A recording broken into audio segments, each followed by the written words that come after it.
नमस्कार दोस्तों, एक प्यारा सा 2 लाइन का गाना सुना रही हूँ। अगर अच्छा लगे तो लाइक और फॉलो ज़रूर करिएगा। जय गुरुदेव।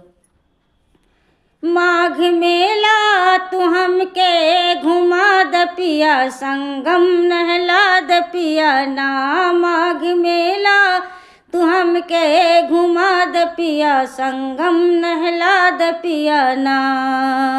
और वहाँ साधु संत बाड़े अनेक रूप रंग बाड़े, वहाँ साधु संत बाड़े अनेक रूप रंग बाड़े।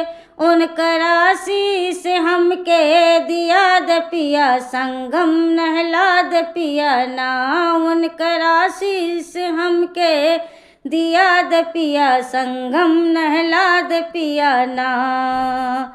माघ मेला तू हमके घुमा द पिया, संगम नहला द पिया ना। माघ मेला तू हमके घुमा द पिया, संगम नहला द पिया ना।